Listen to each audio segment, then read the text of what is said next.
जय हिंद दोस्तों, जैसा कि आपको पता ही है कि झारखंड एकेडमिक काउंसिल की तरफ से मॉडल क्वेश्चन पेपर सेट 1 और 2 12 कॉमर्स के लिए जारी कर दिया गया था, जिसका सॉल्यूशन मैंने अकाउंटेंसी सब्जेक्ट का पूरा डिटेल के साथ अपलोड कर दिया था वीडियो के माध्यम से। अगर आपने अभी तक नहीं देखा है तो प्लीज़ देखिए, और अगर आपने सब्सक्राइब नहीं किया है, आगे कॉमर्स पढ़ना है आपको, तो सब्सक्राइब भी कर लीजिए और बेल आइकन पर क्लिक कर लीजिए आगे मैं जो भी वीडियो डालूँ उसका नोटिफिकेशन अपडेट पाने के लिए।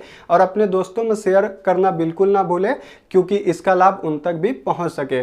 और अभी तक आपने मॉडल क्वेश्चन पेपर को डाउनलोड नहीं किया है तो हमारे डिस्क्रिप्शन में दिए गए लिंक पर क्लिक करके आप डाउनलोड कर सकते हैं। वो झारखंड एकेडमिक काउंसिल का जो ओरिजिनल मॉडल क्वेश्चन पेपर है, एक क्लिक में आप यहीं से डाउनलोड कर सकते हैं। साथ ही साथ हम लोग मॉडल क्वेश्चन पेपर जो कि जैक बोर्ड की तरफ से जारी किया गया था, अकाउंटेंसी का तो पूरा अपलोड किया है, उसके साथ साथ बिजनेस स्टडी का भी एमसीक्यू क्वेश्चन पूरा डिटेल के साथ अपलोड है, और बिजनेस मैथ का पूरा सॉल्यूशन के साथ मैंने अपलोड किया था क्वेश्चन नंबर 1 से लेकर के 40 तक सेट 2 का। दोस्तों उसी में बहुत सारे बच्चों ने ये कहा था कि मॉडल क्वेश्चन पेपर जो सेट 2 है बिजनेस मैथ का, उसे आपने बताया क्वेश्चन नंबर 1 से लेकर के 40 तक, लेकिन आगे भी सॉल्यूशन के साथ हम लोग को प्रोवाइड कीजिए। तो दोस्तों उसको आज हम लोग सॉल्व करने जा रहे हैं बोर्ड में, तो इस वीडियो को देखिए और दोस्तों में शेयर भी कीजिए। दोस्तों यहाँ पर क्वेश्चन नंबर 41 कहता है find the 6 term of series 10 8 6 4। तो दोस्तों यही क्वेश्चन है सेट 2 में, क्वेश्चन नंबर 41 बिजनेस मैथ का। तो सबसे पहले सीरीज का पता लगा लीजिए कि ये एपी है, जीपी है, एचपी है। तो सीरीज का पता लगाने के लिए आपको सबसे पहले डिफरेंस देखना होगा। टर्म 2 में टर्म 1 को माइनस करेंगे इक्वल टू टर्म 3 में टर्म 2 को माइनस करेंगे, जिससे पता चल जाएगा कि डिफरेंस इक्वल होगा। तो ये क्या चीज़ का सीरीज होगा? एपी का, अर्थमेटिक प्रोग्रेशन का। तो आपको क्या करना है? T2, तो यहाँ पर देख लीजिए जो पहला होता है उसको T1 कहते हैं, दूसरा को T2 कहते हैं, तीसरा को T3 कहते हैं और चौथा को T4 कहते हैं। इसी तरह टर्म बढ़ते जाता है, टर्म 1 2 3 4 5 6 7 8 9 10 आगे तक बढ़ते चला जाता है। टर्म 1 को हम लोग ए भी कहते हैं, यहाँ पर आपको पूरा डिटेल के साथ बता देते हैं। और जहाँ जाके एंडिंग होता है उसको बोलते हैं Tn, मतलब जहाँ नंबर समाप्त होगा लास्ट। मान लीजिए ये T10 में समाप्त होता है 10वां टर्म में, तो इसका जो लास्ट टर्म होगा वो T10 होगा। क्लियर है? तो वो जो नंबर है इसमें लगा हुआ है, जैसे ये 1 नंबर है, ये n है, ये 2 नंबर है n है, ये 3 नंबर है, तो वो क्या है? नंबर है। ठीक है, तो ये T10 में रुक रहा है तो n इक्वल टू यहाँ पर कितना होगा? 10 होगा। अगर ये T6 में रुक रहा होगा तो यहाँ पर n इक्वल टू कितना होगा? 6 होगा। तो ये क्लियर हो गया होगा। और साथ ही साथ ये फॉर्मूला है एपी का, Tn इक्वल टू होता है a प्लस ब्रैकेट में n माइनस 1d। और डिफरेंस का मैंने बताया है कि टर्म 2 में टर्म 1 को माइनस करेंगे इक्वल टू टर्म 3 में टर्म 2 को माइनस करेंगे। तो देखते हैं यहाँ पर 8 में 10 को माइनस करते हैं इक्वल टू 6 में 8 को माइनस करते हैं, यहाँ आता है -2, मतलब कि डिफरेंस जो है बराबर है। ठीक है, इससे क्या प्रूफ हो गया कि ये क्या का सीरीज है? एपी का। तो आपको लिखना होगा यहाँ सॉल्यूशन में कि 10 8 6 4 आर इन एपी। पहले प्रूफ किए कि ये एपी है या नहीं। उसके बाद आपको लिखना है इसलिए a इक्वल टू 10, ठीक है, d इक्वल टू 8 में 10 माइनस किया तो कितना आया? -2। और आपका 6 टर्म तक पूछा है, इसलिए n इक्वल टू कितना होगा? 6। अब आपको क्या निकालना है? T6 निकालना है, मतलब छठा टर्म आपका निकालना है। तो T6 निकालने के लिए फॉर्मूला सबसे पहले आपको लिख लेना है Tn equal to a plus n minus 1d। उसके बाद सारा वैल्यू को पुट करना है। T6 equal to a equal to कितना है? 10, n इक्वल टू कितना है? 6 माइनस 1, d इक्वल टू कितना है? -2। इसी को अब हम लोग क्या करेंगे? सॉल्व करते हैं। 10 प्लस कितना आ गया? 5, और ये कितना है? -2। मल्टीप्लाई कीजिए, T6 निकल जाएगा आपका -10 equal to 10 minus 10 equal to कितना है 0। मतलब छठा टर्म क्या होगा 0 होगा। क्लियर है, ये आपका आंसर आ गया। जो बहुत तेज होता है वो क्या करता है, शॉर्टकट में बनाने का कोशिश करता है, क्योंकि नंबर कम का रहेगा तो क्या कीजिएगा आप, एक नंबर का रहेगा तुरंत सॉल्व करना होगा, क्योंकि उतना टाइम हम लोग एक नंबर वाला क्वेश्चन में इतना टाइम नहीं देख सकते हैं। तो आपको डायरेक्टली लिखना होगा T6 equal to A plus 5D। Clear हो गया। पहला टर्म क्या रहता है, T1 A रहता है, T2 क्या हो जाता है A प्लस D हो जाता है, T3 क्या हो जाता है A प्लस 2D हो जाता है, मतलब एक कम। तो T4 कितना होगा बताइए, A प्लस 3D। T5 कितना होगा A प्लस 4D। क्लियर हो गया। T6 उसी तरह क्या होगा A प्लस 5D। तो वही मैंने यहाँ पर लिखा T6 equal to A plus 5D। अब क्या करना है, सिंपली A का वैल्यू पुट कर दीजिए और D का वैल्यू पुट कर दीजिए, आपका आंसर सेम आएगा 0। तो दोस्तों इस तरह से क्वेश्चन नंबर 41 कंप्लीट हो गया। अब हम लोग पढ़ेंगे क्वेश्चन नंबर 42। दोस्तों यहाँ पर क्वेश्चन नंबर 42 आप देख सकते हैं, लिखा गया find the 10 term of series 1 2 4 8। तो दोस्तों सबसे पहले हम लोग पता करेंगे कि ये एपी का सीरीज है या जीपी का। तो दोस्तों ये जीपी का सीरीज है, मैं क्लियर हूँ, क्योंकि डिफरेंस का इसमें अगर आप लगाते हैं तो डिफरेंस में अगर 2 में 1 माइनस करते हैं और 4 में 2 माइनस करते हैं तो इसका डिफरेंस 1 आएगा, इसका डिफरेंस 2 आएगा, नॉट इक्वल टू 2 होगा, मतलब कि ये एपी का सीरीज नहीं है। उसके बाद बच जाता है जीपी का सीरीज। तो जीपी का सीरीज में आपको क्या करना रहता है, रेशियो निकालना होता है। रेशियो निकालने के लिए टर्म 2 को टर्म 1 से डिवाइड देना होता है और टर्म 3 को टर्म 2 से डिवाइड देना होता है। चेक करना है कि ये एपी का है या नहीं, या जीपी का है या नहीं। तो ये कंफर्म है कि ये एपी का नहीं है, तो अब बच रहा है जीपी। तो जीपी का ये जो रेशियो है वो इक्वल आ गया, तो समझ लीजिए ये जीपी का सीरीज होगा। तो आपको क्या करना है, टर्म 2 कौन है यहाँ पर, ये टर्म 1 है, यहाँ पर हम लोग लिख देते हैं टर्म 1 2 और ये 3 और ये रहा 4। तो टर्म 2 कितना है 2, टर्म 1 1 है, उसके बाद टर्म 3 कितना है 4 है और टर्म 2 कितना है 2 है।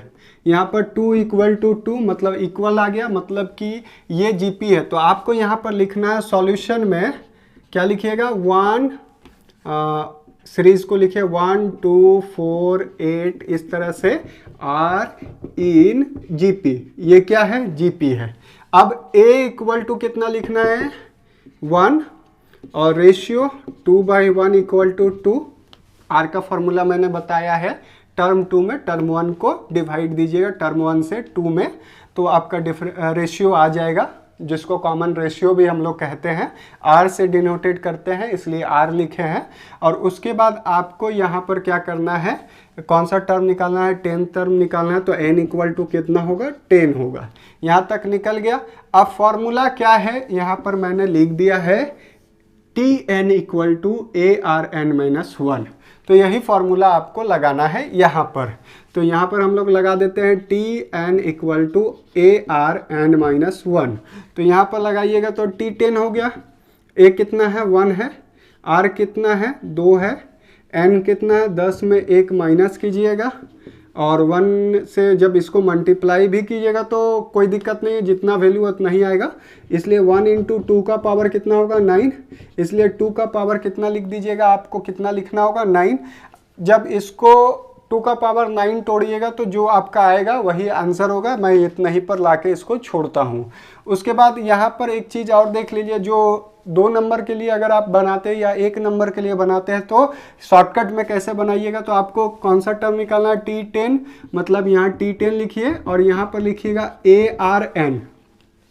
जिस तरह से AP में क्या लिखते थे A प्लस 9D लिखते हैं वहाँ पर T10, उसी तरह यहाँ डिफरेंस तो नहीं रहता है, यहाँ पर R रहता है। तो पावर जो है N में 1 माइनस होता है, इसका मतलब 10 में 1 माइनस हुआ तो n-1, 10 में 1 माइनस हुआ तो 9।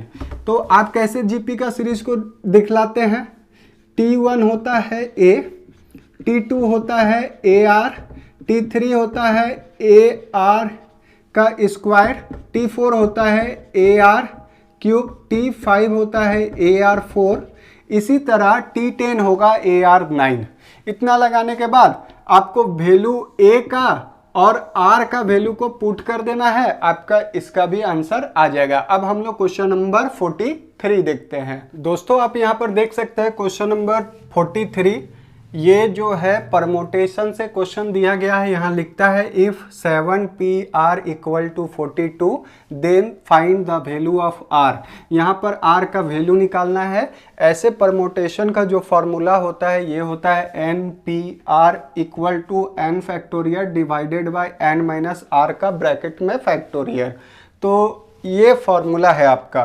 फैक्टोरियल का मतलब क्या है कि कोई नंबर रहेगा, जैसे 5 फैक्टोरियल है, इसको आप फैक्टोरियल को तोड़िएगा तो बैक जाएगा, ये मल्टीप्लाई हो जाएगा सब 5 गुना 4 गुना 3 गुना 2 गुना 1। उसी तरह 4 का फैक्टोरियल कैसे लिखिएगा, 4 गुना 3 गुना 2 गुना 1। उसी तरह 3 का फैक्टोरियल कितना लिखिएगा, 3 गुना 2 गुना 1। उसी तरह 2 का फैक्टोरियल कितना होगा, 2 गुना 1।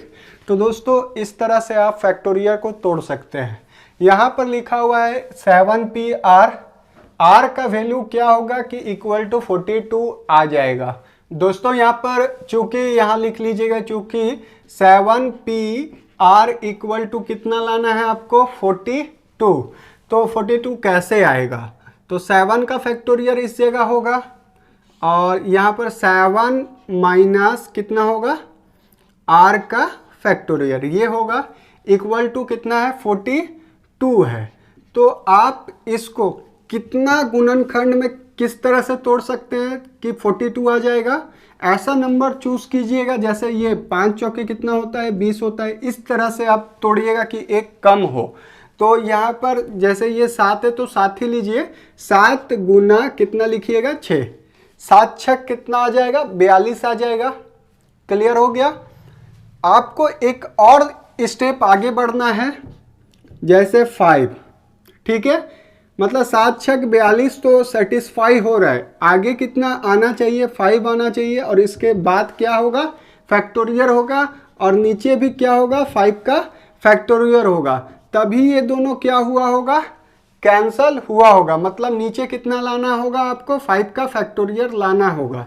तो 5 का फैक्टोरियल जब आपको लाना होगा तो 7 में कितना माइनस करना होगा 2। जब आप माइनस कीजिएगा तो ये वाला जो सेटिस्फेक्शन है तभी मिलेगा। मतलब 7 का फैक्टोरियल डिवाइडेड बाय 7 माइनस 2 का फैक्टोरियल जब आप कीजिएगा तो 7 गुना 6 इंटू 5 का फैक्टोरियल डिवाइडेड बाय 5 का फैक्टोरियल आ सकता है। तब ये दोनों क्या होगा इक्वल होगा। इसका मतलब क्या है r इक्वल टू क्या होना चाहिए 2 होना चाहिए। ठीक है, या तो आप इस तरह से समझा के दिखला दीजिए आंसर में, या तो फिर आप इस तरह से डायरेक्टली ला सकते हैं कि 42 कितना बार में आएगा। तो आपको यहाँ पर लिखना है 7 गुना 6 और यहाँ लिखिएगा r गुणनखंड तक, r गुणन खंडों तक, मतलब अप टू r फैक्टर तक आपका जाएगा। इसलिए आपका जो है r इक्वल टू कितना आएगा 2। यहाँ पर कितना गुणनखंड गया 2 गुणनखंड में आपका 42 आ जा रहा है, इसलिए आपका जो आंसर होगा 2 होगा और ये r इक्वल टू 2 वैल्यू आएगा तो 42 आ जाएगा। आप यहाँ पर से देख सकते हैं r इक्वल टू 2 होगा। आप एक बार में ऐसे लिख के r इक्वल टू 2 लिख देते हैं तो भी आपका सही होगा, 2 नंबर के लिए सही है। दोस्तों यहाँ पर क्वेश्चन नंबर 44 मैंने लिख दिया है। यहाँ पर लिखा गया है in how many way 12 thing can be distributed among 4 person equally. यहाँ पर लिखता है कि 12 ठो वस्तु को 4 पर्सन में इक्वली कितना तरीके से आप डिस्ट्रीब्यूट कर सकते हैं। और भी क्वेश्चन है यहाँ पर, जैसे 12 थिंग है बहुत जगह लिख देता है कि 12 अलग अलग वस्तुओं को कितने तरीके से आप 4 व्यक्ति में बांट सकते हैं, तो वो क्वेश्चन अलग है। यहाँ पर केवल बोला है 12 वस्तु, अलग अलग वस्तु का यहाँ पर जिक्र नहीं है, इसलिए ये क्वेश्चन दूसरा टाइप से सॉल्व होगा। ज़्यादा लॉन्ग नहीं है क्योंकि 2 नंबर में पूछा गया है।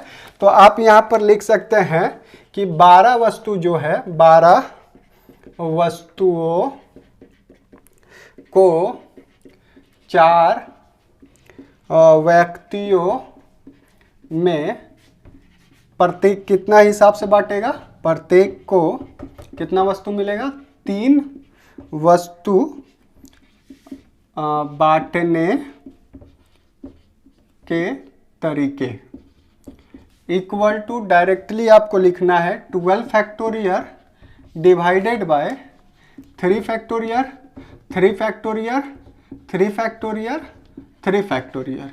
यही आपका क्या होगा, आंसर होगा। दोस्तों अगर क्वेश्चन में ये लिख देता है कि 12 अलग अलग वस्तुओं को डिस्ट्रीब्यूट करना है 4% में इक्वली, तब आपका जो आंसर आता इस तरह से आता कि 3 वस्तु सभी को मिलता है 4% को, तो आपको लगाना पड़ता है यहाँ पर कॉम्बिनेशन का जो फॉर्मूला है 12C3, उसके बाद 12 में 3 वस्तु चला जाता है तो बचता 9, तो यहाँ पर लगाते हैं 9C3, उसके बाद 9 में 3 चला जाता तो बचता 6C3, उसके बाद 3 चला जाता तो 3C3, और सबको आपस में क्या कर देते, मल्टीप्लाई आपको कर देना था। यही क्या होता, आपका आंसर होता उस टाइम जब 12 अलग अलग वस्तुओं को 4% में इक्वली डिस्ट्रीब्यूट करना होता तब। यहाँ पर क्वेश्चन किया था कि 12 वस्तु अलग अलग नहीं है, केवल लिखता है 12 वस्तु है 4% में इक्वली आपको डिस्ट्रीब्यूट करना है। यही आपका तरीका रहेगा, यही आपका आंसर होगा। अब देखते हैं क्वेश्चन नंबर 45। दोस्तों यहाँ पर आप क्वेश्चन देख सकते हैं, ये सेट थ्योरी का क्वेश्चन है। यहाँ पर आपको इंटरसेक्ट निकालना है, ए का ये नंबर है, बी का ये है, सी का ये है। आपका फाइंड द लिखता है ए इंटरसेक्ट, ये इंटरसेक्ट का साइन है, बी इंटरसेक्ट सी। तो सबसे पहले हम लोग यहाँ पर इंटरसेक्ट निकालने के लिए ये देखते हैं कि ये तीनों में, क्योंकि तीनों का इंटरसेक्ट बोल रहा है, ये तीनों में कौन मैच हो रहा है। तो यहाँ से 3 लिए, यहाँ पर भी 3 है और यहाँ पर भी आपका क्या है, 3 है। और देखिए कोई संख्या मिल रहा है जैसे 1, ये तीनों में मिल रहा है, नहीं मिल रहा है छोड़ देंगे। 2 नहीं मिल रहा है छोड़ देंगे। 3 मिल रहा है, 4 नहीं मिल रहा है, 5 भी नहीं मिल रहा है, तीनों में केवल 3 मिल रहा है। तो आपका A intersect B intersect C जो है वो केवल क्या है, 3 है। आपका यही क्या होगा, आंसर होगा। यूनियन में क्या होता है कि जो मिलता है उसको एक बार लिखते हैं, बाकी सबको जो बचता है उसे भी लिख देते हैं। तो यहाँ इंटरसेक्ट बोला था, इसलिए आपका 3 आंसर आया क्वेश्चन नंबर 45 का। आगे का क्वेश्चन नेक्स्ट वीडियो में हम लोग देखेंगे, तब तक के लिए जय हिंद।